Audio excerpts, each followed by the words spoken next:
Boa noite. A primeira segunda-feira após recesso legislativo foi um dia de espera. A sessão plenária foi um aquecimento para alguns dos debates esperados, como a opção pela cesariana para gestantes do SUS e a regulamentação das festas de rua chamadas de pancadão. A tendência para os próximos dias na tribuna é este mesmo clima ameno.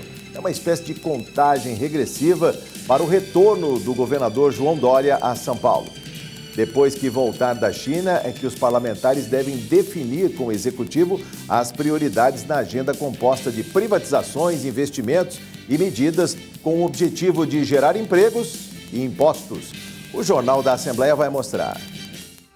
A visita da caravana de Dória à China.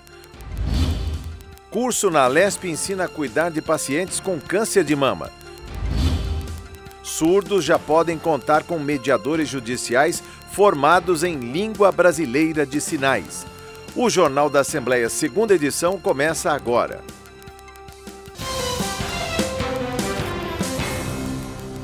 Foi para a China. O governador de São Paulo iniciou hoje em Pequim visita a empresas e investidores chineses. Assunto não falta. De fábricas de alta tecnologia a especialistas em despoluição de rios, o Estado busca caminhos para se descolar da estagnação econômica do país e se diferenciar do presidente da República na preferência do eleitorado à direita. Por isso, a programação prevista só termina no domingo e é cumprida por uma caravana robusta. A viagem do governador no mundo dos negócios é chamada de roadshow. O trabalho de atrair investidores no estado e compradores da produção paulista tem um reforço de 31 empresas e 5 secretários estaduais. Entre eles, o da Fazenda, Henrique Meirelles, experiente na arte de captar e remunerar o capital disponível a boas oportunidades. O trem chinês pode ser uma delas. João Dória esteve reunido com o presidente da China Railway Construction Corporation, a CRCC. Shen Fengjian preside uma das maiores fabricantes de trens de alta velocidade e operadoras de ferrovias. Tem experiência na construção rápida de trens intercidades, o TIC, e compõe o grupo de empresas ligadas ao projeto do governo de interligação entre Ásia e Europa, a Rota da Seda. Mas custa caro. Alguns países reclamam das taxas de financiamento do projeto impostas pelos comunistas. São Paulo espera há muito ver sair do papel trens que ligariam a capital a regiões como Campinas e Vale do Paraíba. Uma longa reunião de quase 2 horas de duração e que pode proporcionar a São Paulo e ao Brasil, ao longo dos próximos 10 anos, mais de 10 bilhões de dólares de investimentos em infraestrutura. O executivo, ao contrário do comportamento habitual chinês, não escondeu que o Brasil, especialmente São Paulo, são mercados em potencial. Fengjian não vai encontrar facilidades. Na disputa por um dos trechos da Ferrovia Norte-Sul, entre Tocantins e São Paulo, a estatal russa RZD desistiu do leilão sob a alegação de que não conseguiria quebrar o monopólio da empresa brasileira privada Rumo. Ele faz cara de quem não sabe. Este é tipicamente o comportamento de negociantes chineses. 在交通基础设施方面，跟州政府紧密合作，为圣保罗州的经济发展做出我们中国铁建的贡献。 Depois de trens de alta velocidade, um trem de doido, como diriam os mineiros. De acordo com o levantamento do Tribunal de Contas do Estado, São Paulo tem 1.591 obras paradas ou atrasadas. Os dados atualizados em junho estão no painel de obras feito pelo TCE. 1.323 obras são municipais, 268 estaduais, entre elas hospitais, rodovias, creches, que já consumiram quase 13 bilhões e meio de reais.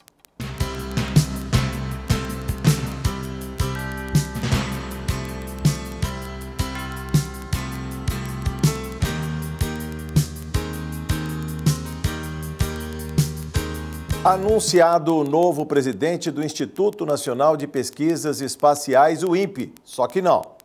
O ministro da Ciência e Tecnologia, Marcos Pontes, divulgou que o novo presidente vem da Aeronáutica, como prometia, mas tomará posse em caráter provisório. Dacton Policarpo Damião vai substituir Ricardo Galvão, demitido do órgão por discordar das críticas do presidente Bolsonaro. Segundo o ministro Pontes, o processo de escolha vai prosseguir no INPE. vai ser formado um comitê de busca com a missão de elaborar uma lista tríplice. Dela vai sair o nome definitivo. A formação do comitê de busca e a escolha da lista ficaram no espaço. Inclusão com Justiça. Os primeiros profissionais de mediação e conciliação judicial do Brasil em Libras receberam o diploma hoje. A formação vai permitir que deficientes auditivos dialoguem diretamente com os mediadores sem a necessidade de tradutores em língua brasileira de sinais.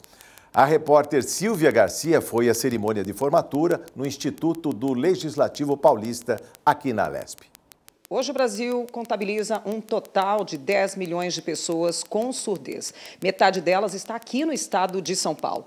Cidadãos que agora ganharam voz através do curso de capacitação de mediadores e conciliadores judiciais e extrajudiciais que aconteceu aqui no Instituto do Legislativo Paulista, na Assembleia Legislativa de São Paulo. Por conta disso, a Assembleia Legislativa de São Paulo recebeu a formação da primeira turma de mediadores na área. Um salto na cidadania. Existem 10 milhões de surdos em todo o território brasileiro e 5 milhões no estado de São Paulo. Daí a importância de aperfeiçoar os serviços jurisdicionais prestados pelo Poder Judiciário, através dos CEJUSCs, né, que são Centros Judiciários de Solução de Conflitos.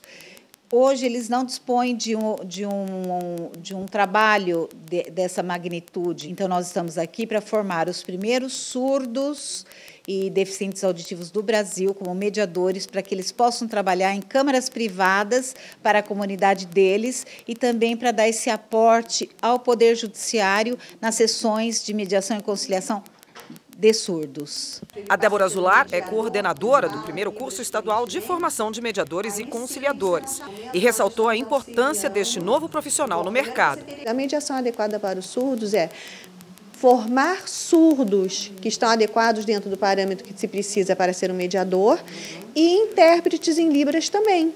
Então, ao invés da pessoa que é intérprete em Libras estar lá só interpretando, fazendo o papel de tradutor, ele vai fazer o papel de mediador, ele vai trabalhar diretamente com essas partes. E os surdos vão entender que estão acolhidos corretamente, que todo mundo está falando a mesma língua, que eles estão sendo realmente entendidos, compreendidos. E isso faz toda a diferença. Então, o objetivo do curso é esse. Para saber mais informações sobre as novas turmas e datas, entre no site da Alesp e se informe.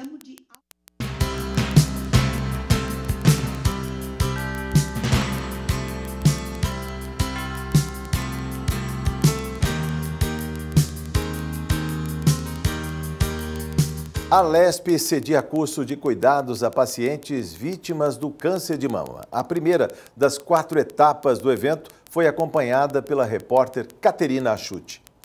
A UNACAM, União Nacional de Combate ao Câncer de Mama, em parceria com o Instituto Somos Integrativos, promoveu um encontro que reuniu diversos profissionais da saúde com o intuito de capacitar voluntários e multidisciplinares para cuidar de pacientes com câncer de mama. Nós aqui olhamos o ser humano como um ser humano integral, né, em todas as suas dimensões, física, mental, emocional e espiritual. Então, nós cuidamos de pessoas, seres humanos, com todas essas dimensões, mas nós também somos seres humanos, né? Então, esse curso de extensão em saúde integrativa veio para que a gente aprenda a se cuidar em todos os pilares da saúde, para depois poder cuidar do outro. Tudo que a gente vive, a gente passa melhor. O curso foi ministrado com base na medicina e saúde integrativa, que acredita que todas as áreas da vida do ser humano estão conectadas e reafirma a importância da relação entre paciente e o profissional da saúde. Essa associação ela surgiu da união de vários profissionais numa pós-graduação na área de saúde integrativa. E nessa área, o que a gente percebeu? A importância de todos os profissionais da saúde engajados no mesmo caminho, no mesmo foco.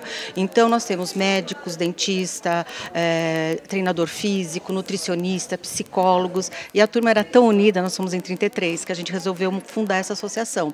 E por isso a gente começa a fazer palestras justamente para mostrar para a população que o importante é falar na saúde, não na doença, e que tudo é integrado, corpo, alma, mente e espiritualidade. Hoje nós estamos iniciando o curso de extensão da UNACAM o primeiro módulo, são 4 módulos, todas as primeiras segundas-feiras de cada mês até novembro, justamente para que as pessoas aprendam, se conscientizem, consigam trabalhar durante um mês todo esse aprendizado para depois retornar e aprender uma nova coisa. O que a gente trouxe é sobre saúde integrativa, onde a gente entende que é importante a junção do médico com os pacientes e também trazer essa saúde complementar que a gente fala também, o que elas podem levar para os seus pacientes e como elas podem se cuidar para estarem mais preparadas para cuidar dos pacientes.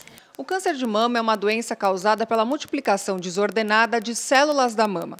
Segundo o INCA, esse tipo de câncer é o mais comum entre as mulheres no Brasil e no mundo.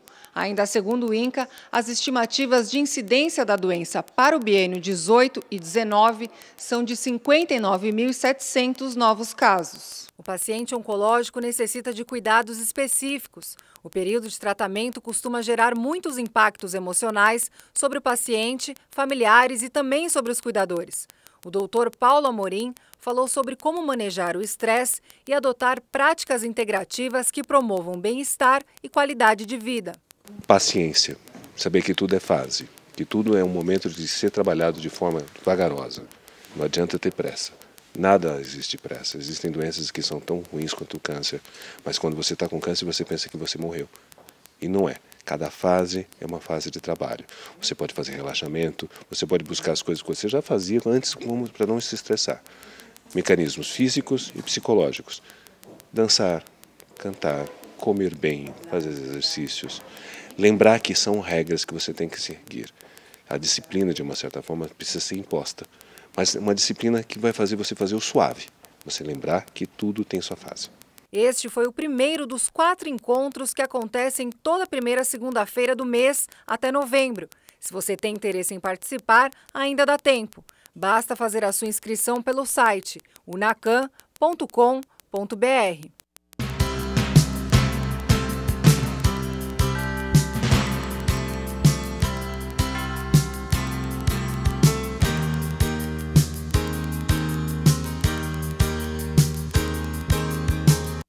Tempos estranhos, a frase proferida mais de uma vez pelo ministro do Supremo Tribunal Federal, Marco Aurélio Mello, cabe nesta história ocorrida no último sábado de manhã na capital paulista. Policiais militares abordaram militantes do PSOL durante o encontro estadual de mulheres do partido no Sindicato dos Profissionais de Educação do Ensino Municipal de São Paulo, na região central da capital paulista. Os dirigentes da legenda acusam 2 dos policiais que participaram da operação de intimidar as mulheres e exigiram os nomes e os documentos de identidade dos organizadores. De acordo com as denúncias, ao ser fotografada por alguns dos membros do partido, uma das policiais ficou agressiva e gritou para proibir o registro da ação policial. Esta foto, publicada no portal de notícias G1, é o único registro que conseguimos. Em nota oficial, a PM classificou a operação como rotina de patrulhamento. Justificaram a entrada no local e a abordagem como meio de apurar se seriam realizados atos nas ruas. Assim que os policiais foram informados, diz a PM, os policiais deixaram o local. Hélio Silveira, da Comissão de Direito Eleitoral da OAB de São Paulo, disse ao mesmo portal que a ação é absurda e que a PM não pode fazer esse tipo de monitoramento. Nestes tais tempos estranhos, os movimentos sociais têm encontrado mais dificuldades para se mobilizarem. A opinião é do líder do PSOL na Assembleia Legislativa, o deputado Carlos Gianazzi. Deputado, bem-vindo ao estúdio da TV Alesp. Tempos estranhos? Estranhos, tempos autoritários, tempos de tirania, né, de governos protofascistas e nazistas. Esse é o cenário que nós estamos vivendo hoje no Brasil. É muito sério o que aconteceu, não só nesse episódio de sábado contra o nosso partido, contra as mulheres do nosso partido. Era o encontro das mulheres do PSOL, Jorge, que estava acontecendo no SIMPEM, um sindicato das professoras e dos professores, dos profissionais da educação da rede municipal, que foi cedido ali para o espaço. Então, quer dizer, a polícia militar chega nesse espaço sindical, partidário, de mulheres do PSOL, fazendo ali o debate sobre a luta contra o machismo, sobre né, os vários pontos envolvendo a luta das mulheres no Brasil, faz uma abordagem pedindo documentação, nome de pessoas. Isso não existe, isso é uma afronta ao Estado democrático de direito, à Constituição Federal, que garante a liberdade de livre organização, liberdade sindical, partidária, liberdade de fazer reuniões em espaços, sobretudo fechados também, sem que haja satisfação para a polícia. Isso daí é coisa da ditadura militar. Né? Resquício da ditadura, talvez a volta de um componente autoritário que vigorou muito tempo na ditadura militar. Então, mas esse fato não está isolado, Jorge, isso que eu queria deixar claro, porque aqui em São Paulo, né, nós estamos assistindo a uma perseguição, a uma criminalização dos lutadores e lutadoras sociais e dos movimentos sociais aí como um todo. Nós temos o caso, por exemplo, da criminalização do movimento de moradia. Nós temos 4 pessoas presas, uma pessoa que é conhecida, é uma artista, a Preta Ferreira, a Edinalva, a Angélica, o Sidney, que são representantes e lutadores de uma causa muito importante que nós conhecemos, todos eles, da habitação popular, do movimento de moradia, foram presos, foram arrolados num processo, num inquérito policial altamente estranho, sem provas, e estão há mais de um mês presos aqui em São Paulo. Eu acompanhei, fui no dia da prisão, no DEIC, conversei com o delegado, não tinha prova nenhuma, e agora eles estão presos até hoje. Nós estivemos na Secretaria de Segurança Pública para pedir aí uma intervenção, enfim, nós estamos lutando para que eles sejam libertados, mas nós não podemos aceitar isso, esse ataque, esse crescimento das perseguições e da criminalização de quem luta para consolidar a democracia, porque ela está sendo destruída hoje no Brasil, e, sobretudo, para defender as áreas sociais, a educação, a saúde, a moradia popular, os direitos humanos. Essas pessoas estão sendo perseguidas aqui pelo governo Dória. Deputado, só para retomar essa história para quem não acompanhou, a Preta Ferreira é Janice Ferreira da Silva, conhecida como Preta Ferreira, né? Neste 5 de agosto, ela já completa 39 dias detida, deputado. Detida. Quer dizer, ela está na cadeia, segundo a entrevista, injustamente, porque é mulher preta e pobre neste país. E ela até cita Marielle Franco como outra mártir, no caso aqui, que recebeu 14 tiros. Ela fala da prisão injusta e o seu mandato está atento e vigilante. Sim, eu já pedi a convocação, inclusive, do secretário de Segurança Pública aqui na Assembleia Legislativa, a convocação do delegado. O delegado tem que vir aqui e explicar como que ele instaurou um processo desse criminal sem provas. Então, nós estamos aí pressionando, acompanhando também juridicamente na Justiça com um grupo de advogados e de um movimento social maior em defesa da Preta Gil e das outras pessoas, como eu disse. Preta Ferreira. Preta Ferreira, que é uma artista também, uma grande artista, uma pessoa que tem o apoio, inclusive, dos artistas. Sim, ela tem apoio de artistas como Chico César, que estava na delegacia para defendê-la, Ana Canhas, a Maria Gadu, Felipe Cato, que também participou de um show em homenagem a ela. Vários artistas, cantores, artistas aí consagrados estão defendendo, porque nós conhecemos o trabalho dela, não só como militante social, mas também como uma grande artista, né? E os outros membros também do grupo que foram injustiçados. E em relação ao que aconteceu no pessoal também, eu já acionei o Ministério Público e a Secretaria de Segurança Pública, a Corregedoria da Polícia Militar. Nós vamos reagir à altura. E se nada disso resolver, nós vamos à OEA. Nós vamos fazer um recurso aos organismos internacionais para denunciar esse ataque ao direito de mobilização das pessoas aqui no Brasil. O que mais preocupa? No caso da Preta, ela tem 35 anos, é formada em publicidade, trabalha como cantora e também agente cultural. Ela foi intimada, né, na própria casa em 24 de junho, suspeita de extorsão, e foi intimada, né, por conta de denúncias anônimas, 13 denúncias anônimas.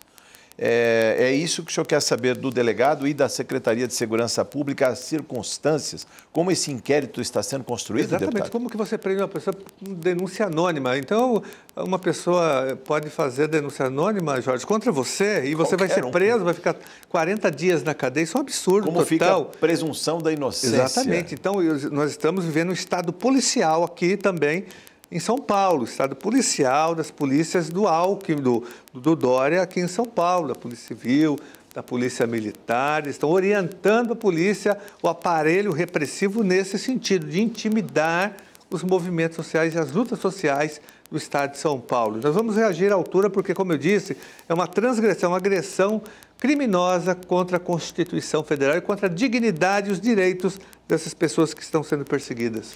Deputado, o senhor foi à Secretaria, deixa isso bem claro, o senhor foi à Secretaria de Segurança Pública e fez o protocolo com o secretário e os representantes daqueles... Não, inclusive, Jorge, eu estive na quinta-feira com o deputado Paulo Fiorilo, na verdade, ele marcou, eu acompanhei o Paulo Fiorilo, nós conversamos com o secretário de Segurança Pública e reclamamos em relação a esse processo aqui de o que está acontecendo, a orientação da Secretaria de Segurança Pública, a orientação do governo Dória, o que está acontecendo? Sim. A polícia está agindo por conta própria, que eu duvido, ou é algum setor, né, da Polícia Civil, Polícia Militar, que está adotando essa linha? Nós queremos explicações e o Ministério Público tem que investigar.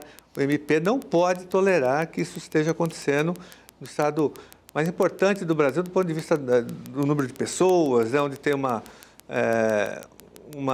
população aqui consolidada, que são 42 milhões, 45 milhões de habitantes já, é o estado mais rico da federação, que tem instituições, não pode, nós não podemos aceitar isso. No caso de uma reunião partidária do seu partido, deputado, o senhor não estava lá, né, no sábado, mas as mulheres do PSOL, né? Elas ficaram chocadas com a investida e, de alguma maneira, no lugar... É um sindicato, não? Eles não estavam em local público, não precisariam consultar ou avisar a autoridade policial, aquela manifestação não iria ganhar as ruas, portanto, pedia documentação, a identificação dos líderes. Exato, era um congresso interno, dentro de um partido político, que é o PSOL, dentro de um sindicato, de uma sede do espaço sindical que é o Simpé. Então, nunca aconteceu isso, eu já participei de muitas reuniões, isso não existe. Isso aí, para nós, é intimidação, é perseguição, é vigilância, é uma forma de ameaçar, né, de dar sinal de que eles vão controlar, vigiar e até mesmo intimidar e perseguir esses movimentos, e nós não vamos aceitar isso de jeito nenhum.